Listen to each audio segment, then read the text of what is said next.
Well, let's go to our next caller, and it happens to be none other than Lisa Dempster, the Liberal candidate for Cartwright Lanceclair. Lisa, you're on the air. Good morning, Bill. How are you doing? Fine, thanks. And how are you making out with your campaign? I am doing good, Bill. I figure this call is long overdue. I haven't been in touch with you for a week or so. I've been down nursing the bug, and nobody likes to hear someone on the air kind of sounding pretty froggy. No, well, and it probably accords with our policy anyway of once a week for 4 minutes or so, Lisa, when it comes to candidates. But we're glad you're back on the air with us.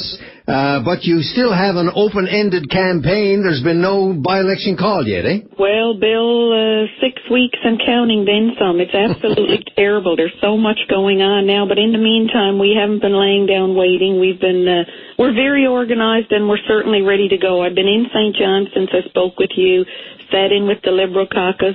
I was going to say observed and prepare for question period, but they might beg to differ. I was very involved. Right. Sat in the gallery, attended a reception there, spent a weekend in Gander at the Municipal Symposium because I still hold the Labrador seat.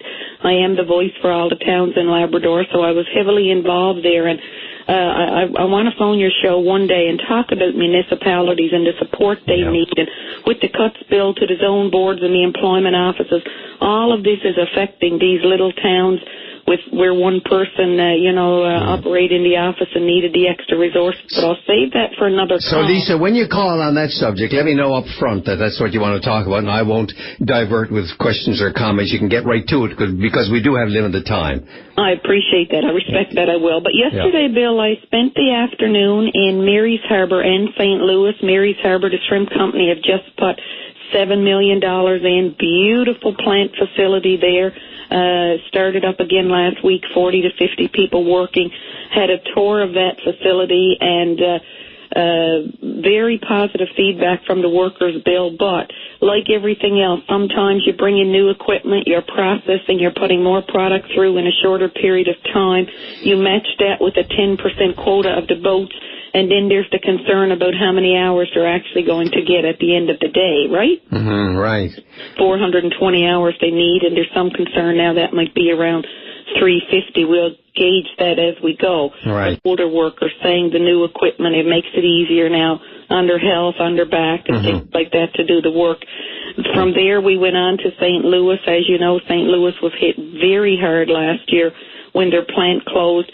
Now there's some work, some offloading, and about 20 jobs that's been created there, again, by the shrimp company. So it was great to see that activity. And I want to say, Bill, on Facebook, I have a Lisa Dempster Liberal candidate Facebook page, and people can certainly follow me on that. As I move from community to community, I've been posting pictures. And keeping it updated there. Go ahead. Lisa, you're not organizing for the PC party, I know, but is part of the problem in getting this by-election called?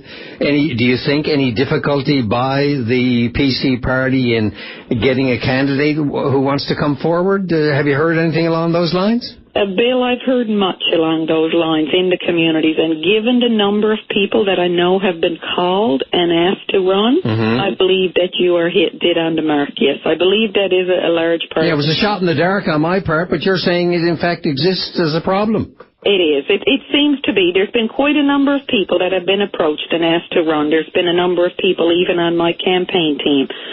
But things, Bill, the people here in the district can't wait. We need a member.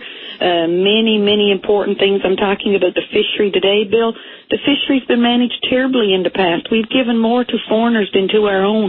And thank God for us, we've got the shrimp company working hard to maintain the fishery and help our community survive. But, Bill, we need strong representation at the federal level, and we need strong representation at the provincial level to see that different, like yesterday I heard a lot of things expressed from fishermen about, we need access to new species. We need a herring quota right now in the Straits. All these things, Bill, whether you're into politics or not, you need your strong voice provincially and federally. And so that's very frustrating for a lot of people right now in the district that we're 44 days in with no member. All right. Well, Lisa Dempster, always a pleasure to talk to you as time goes on now leading up to an election, which I trust will be called shortly. At least the Premier said she was going to call it now that she's got, now that the federal election by-election is over.